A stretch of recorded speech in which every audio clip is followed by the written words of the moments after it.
Hello, welcome to PrepBytes. This is Mahati, and in this video, we're going to learn a topic which you will be getting in your semester exams, in your labs, in your practicals, everywhere. If you are the one who have started the coding journey just right now, you're from an IT or a CSE background, and you have started your coding journey using C, then I would suggest you to watch this video till end because this is one of the important topics. And why it is important? Because it is one of the easiest topics, I would say, right? So whenever someone will start strings, someone will start the coding using C, I would suggest that this is one of the easiest and basic topic through which he can score good marks in his semester. Because I remember my semesters when I was having my second semester, I guess. Yeah, second semester. I had a question of like 10 marks just for strings and 5 marks of MCQs of strings. So, which is a huge thing. From an easy topic, gaining 15 marks from the exam makes you, less effortable. Like you need not to put that much effort in it, and still you're gaining good marks, right? So if you want such more videos, if you want such more basic coding videos, I want you to visit our PrepBytes channel and please do subscribe to the channel so that you can have all these videos lined up in your playlist. So let's just get into the topic. Okay. So whenever we are normally saying that we are talking about strings, now what does actually strings do, right? Till now we have seen different kinds of data types such as integer, float, and num, right? We have known them. Now, what does these strings in particular do, right? So whenever we are talking about strings are nothing but a character array. I would not prefer saying character array. Instead of, I'll say array of characters. Now, why it is array of characters? So we can say that array of characters because string is a array which will store a group of characters. Now, it may be a word, a simple single word, or a complete group of words, which is also a sentence, right? So, whenever these things happen, so whenever we want to store a word or a group of words, which is sentence, we generally use this string. So, strings generally does what? Stores a group of characters or array of characters, right? So it is a simple funda. You can simply remember that if single character is stored, we are using char keyword, right? Here, if we want to store a group of characters, right? So if I want to store a group of characters, then that will be a string. It is easy to remember, or you can say array of characters. Now, what is the syntax of this? So generally, whenever we declare, whenever we initialize, we generally have the same rule. We have data type, whatever the name of the variable we want. But here, we are declaring an array of characters, right? So whenever we are declaring an array, we need to predetermine the size of the particular array. So that's why I will be determining the size of array. So here, my data type, which is char, right? Because even though we are taking string as a data type here, because you can see that the topic itself is strings, right? The topic itself is strings. But why we have taken, why will be not taking string as data type? Because whatever the topic we are taking, for example, here I have taken string, but in string also you're storing what? Characters, right? So in complete array of string is nothing but an array of characters, which means you're using characters to make a string. So the data type we'll be using is character. So that's why whenever we are declaring or initializing a string, it is mandatory. We use character instead of string. So the one way of declaration is you can simply write data type, which is char. Array name, let's just say I would prefer name. And size, let's just say I would take in like 10 or something, whatever the size you need, right? Or the same thing, data type, string name, size. Array and string both are important until unless we'll like go further and we'll understand what is happening. But till now, for this topic, I would say both are same, right? The even though array, even the string, we are calling it as a array of characters, so it is as simple as it is. So first you will write a data type, then the name of the array or the string, then the particular size. So you can see the example here. I have taken char, which is our data type, because characters are what we are actually storing in that particular thing. Now the name and the size, right? Now in this example, you can see that how these things are stored, right? So whenever we are actually storing something into the memory of the computer, what will happen is we have different memory sets. Now that's what I have represented here as well. I have different memory sets. So you can see an example. I have taken my character size as 6, my array size as 6, right? So when I've taken my array size as 6, I would say that I'll be having, I've just randomly grabbed some numbers, right? So I thought I use these numbers. So there is no particular reason that why I did this, but it was random. And I think I have a thing for 8. So that's why I took 8, right? So you can see that I have taken 6 things. So whenever you want to store, let's just say that I want to store boss, right? Let's just, or I want to store code. So whenever I want to store code, you can see that I'll have a C and D, O and D and E, right? Let's just say I want to store code, right? So C, O, D, E, R, you can see that every single character will be placed into every single memory cell, right? For example, I have taken coder here. So C will be stored in one cell, O will be stored in another cell, D will be stored in another, E will be stored in another, R will be stored in another. So whenever we store string, generally whatever the string size we are storing, we have to take the size as +1. For example, here you can see that I have only 5 characters, right? These are only 5 characters, you can see, but I have taken extra. Why? Because whenever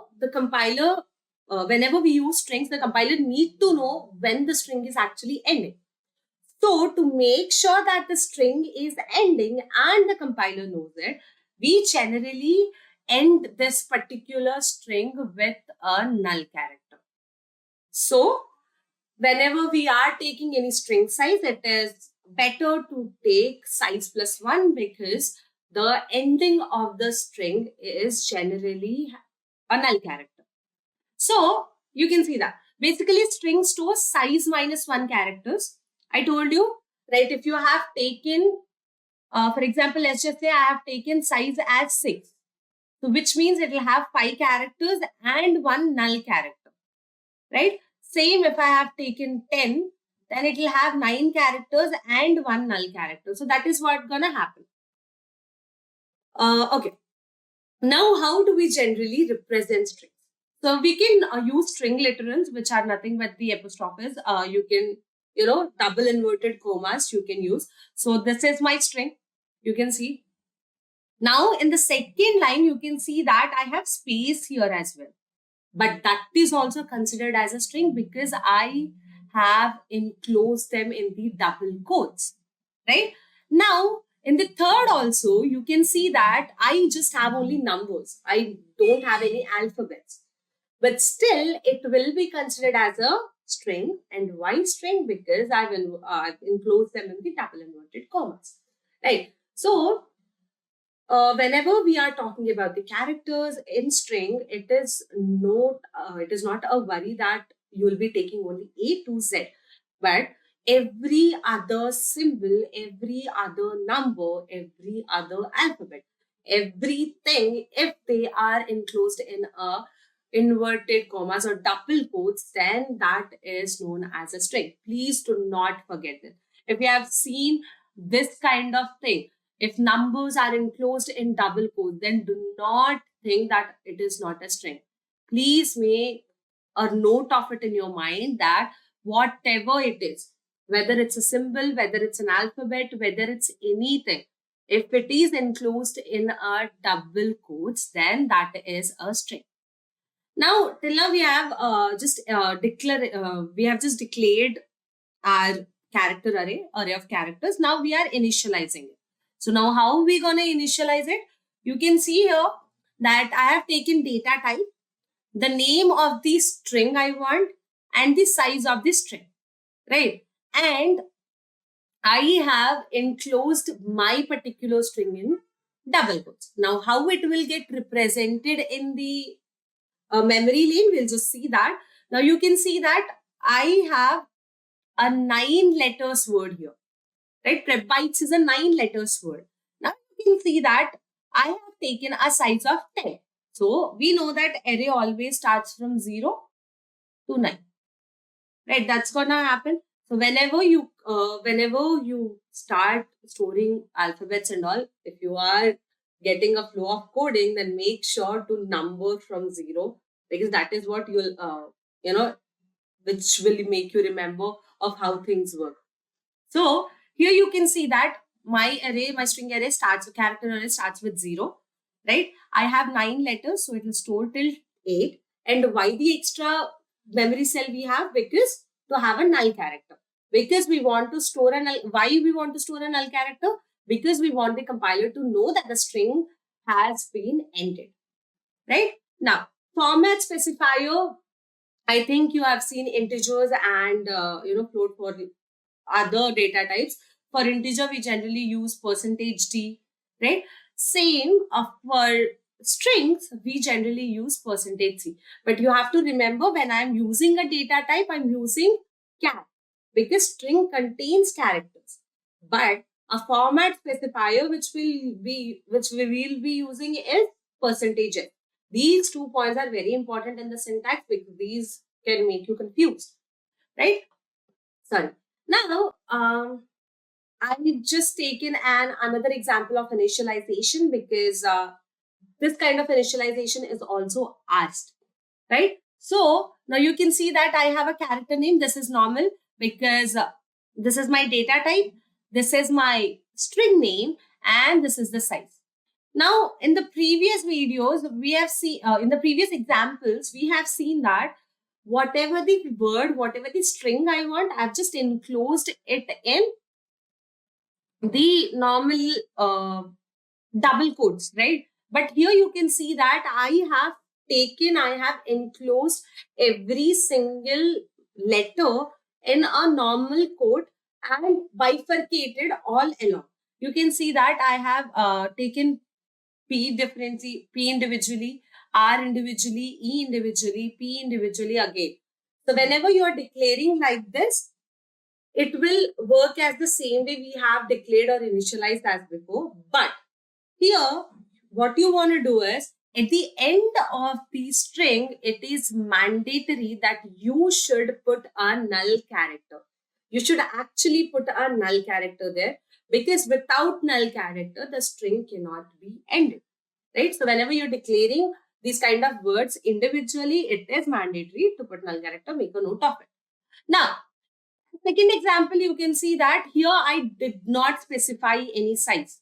You can see I have not specified any size of that particular character array, but it will still work.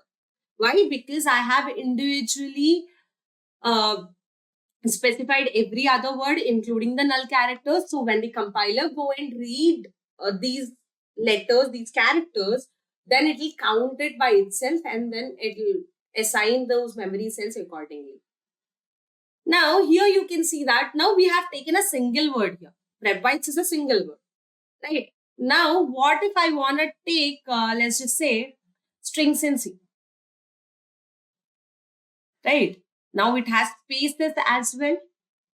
So whenever you are mentioning individually, so you need to mention spaces as well. You can see that I have taken STRING individually. Then I have given a space for space as well, right? Oh, space for space. Okay, that was kind of, okay, messy, right? So space for space, and normal INN. Then again, after N I had space, so I have taken another space. for space, then it's C, and then finally ending with a null character. So these are the initialization syntaxes which we generally use to store string. So, but you need to remember that whenever you are initializing something, whenever you're initializing a string in particularly, so it is important that whatever the string we have declared or we have initialized, it cannot be initialized to another name or another variable in the next line. You cannot divide the initialization or declaration part. It will definitely give a compile error. So that's why I won't suggest it. Now, this is what we want to, I wanted to tell you in this particular video. There are more functions. There are more string functions which we need to learn, which we will learn in the upcoming videos. But I want you to tell you, please do follow, subscribe, and like, share, comment the video. If you want such more videos, make sure you write down or comment down whatever the videos you want in the comment section. Thank you so much.